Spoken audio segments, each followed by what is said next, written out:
Урматтуу президент мырза, сизге Кыргыз Республикасындагы Япониянын атайын жана айгарым укуктуу элчиси Йосихиро Ямамура мырзаны тааныштырууга уруксат этиңиз. Өлкө башчысы 9 өлкөнүн, тактап айтканда Жапония, Иран, Франция, Кытай, Шри-Ланка, Ирландия, Австрия, Ватикан жана Молдова республикаларынын атайын ыйгарым укуктуу элчилери менен жолукту. Ар бир элчи ишеним грамотасын өлкө башчынын колуна тапшырды. Ошондой эле өлкөнүн гүлдөө өнүгүшүнө тилектештигин билдиришти. Ал ортодо Австриянын элчиси кыргыз тилинде саламдашкан. Ал эми Атамбаев болсо элчилердин кайрылган тилинде жооп берип жатты. Урматтуу президент мырза. Алгач мамлекет башчы кыргыз жериндеги дипломатиялык миссиялардын башчыларын жылуу кабыл алып, алардын кадыр барктуу жана жооптуу милдеттеринин расмий башталышы менен куттуктады. Я очень надеюсь, что вся ваша деятельность будет направлена на укрепление двусторонних отношений. Президент эгемен жылдар аралыгында Кыргызстан 2 революцияны баштан кечиргенин эске салып, мындан ары өлкөнүн өнүгүшүнө ар бир элчиден колдоо күтөрүн айтты. Нашей страной и странами, которые вы... Өлкө өтө оор жолду басып өттү. Акыркы революция 6,5 жыл мурун орун алган. Азыркы Украинадагыдай эле абал болгон. Алган эмес, мамлекеттик бийликти басып алууга акыркы аракет 2013 жылы катталган. Бирок элдин акылмандыгы жана Кудайдын жардамы менен биз өз жолубузду таап алдык. Эң негизгиси туруктуулукту сактап калышыбыз керек. Мындан ары бийликти тартып алууну, дагы бир революцияны элестете албайм. Туура багыттын негизинде демократиялык, эркин адамдардын өлкөсүн курдук. Жарандардын ой жүгүртүүсү өзгөрдү. Мындан дагы жогорку арыштарда, анын ичинен өлкөнүн экономикасын өнүктүрүүдө сиздерден колдоо күтөбүз.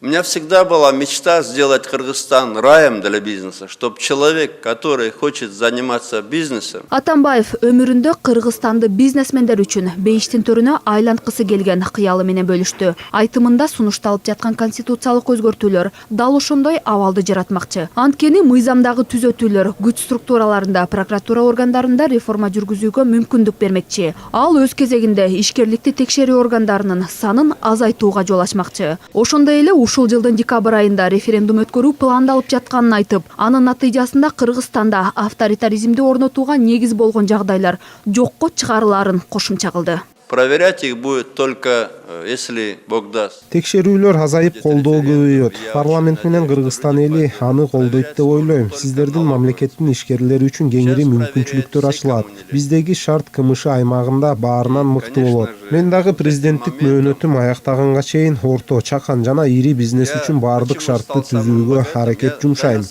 Жапония менен кызматташуу тууралуу сөз кылып жатып, президент Алмазбек Атамбаев Жапониянын өкмөт башчысы Синдзо Абенин өткөн жылкы расмий иш сапары Кыргыз-Жапон мамилелеринин тарыхында жаңы барактын бетин ачкандыгын белгиледи. Бирок буга чейинки достук мамиле конкреттүү долбоорлорду ишке ашыруу менен уланса дейт. Вот эта дружественная атмосфера, те отношения между странами... Мен өлкө арасындагы достук мамилелер, конкреттүү долбоорлордун алкагында өнүгүшүн көргүм келет. Анткени Жапон компаниялары кыйла жакшы жагдайды Кыргызстан гана түзөөрүн түшүнүшү керек. Мындан ары инвесторлорго дагы керектүү шарттарды түзүп берүүгө даярбыз. Бул багытта экономикалык кызматташтык боюнча Кыргыз-Жапон комиссиясынын ишинин жанданышы жакшы жышаан болду. Ошондой эле дайыма гранттык каражаттарды бөлүп келген. Адилет шайлоо өткөрүүгө көмөктөшкөн Жапон жетекчилигине ыраазычылык билдирем. Ошондой эле президент өткөн жылкы чегаранга болгон иш сапарын эскерип, Кыргыз-Иран мамилелерин активдештирүү үчүн Иран жетекчилиги менен макулдашууларга жетишүү маанилүү жыйынтык болгонун белгиледи. Ал Ирандын президентин Кыргызстанда күтөөрүн айттырды. Ал эми Кыргыз-Франция алакасына токтолгон мамлекет башчы Парижде орун алган террористтик кадамдар кыйла жанданып баштаган Кыргыз-Француз мамилелерин өнүктүрүүгө тоскоол болгонун кошумчалады. Анткени менен ишеним арткан элчи ал аракетти жандандырат деп үмүттөнгөнүн белгиледи. У меня осталось год работы, чтобы за это время... Бийликти тапшыраарыма туура 1 жыл калды. Ал аралыкта мамлекеттер арасындагы жылуу мамилелерди реалдуу долбоорлор толукташына тилектешмин. Албетте, Чолпон Ата шаарындагы Ак майданын курууда француз компаниясынын салымын айтпай коюу мүмкүн эмес. Ал ипподром КМШ мамлекеттеринин арасындагы эл аралык сертификатка ээ болгон алгачкы жай. Бирок мындан дагы мыкты долбоорлордун ишке ашуусун күтөбүз. Мамлекет башчысы Алмазбек Атамбаев Кыргыз-Кытай мамилеси боюнча да сөз козгоп, коңшу өлкөдөн жолдуу болгонубузга токтолду. Пикиринде бийликте турган 5 жыл аралыгында Кытай эч бир талап шарттарын таңуулабастан Кыргызстандын өнүгүүсүнө көмөк көрсөтүп, жардамга кол сунуп келет. Ал үчүн Кытай төрагасы Си Цзиньпинге ыраазычылыгын жолдоду. Андан сырткары Атамбаев бүгүнкү күндө Кытай, Кыргызстан, Өзбекстан темир жолунун курулушу орчундуу маселе экенин айтты. Ири долбоордун жанданышына Өзбекстандын расмий өкүлү Шавкат Мирзоев тараптан аракеттер көрүлөрүн айтты. Народ Узбекистана выберет Шавката Мирамовича. Өзбек эли президенттикке Шавкат Мирзиевди шайлабаларына ишеним артам. Айрым бир себептер менен токтоп турган бир нече долбоорлорду Кытайдын да, Кыргызстандын да, Өзбекстандын да кызыкчылыгын эске алуу менен ишке ашырууга мезгил жетти.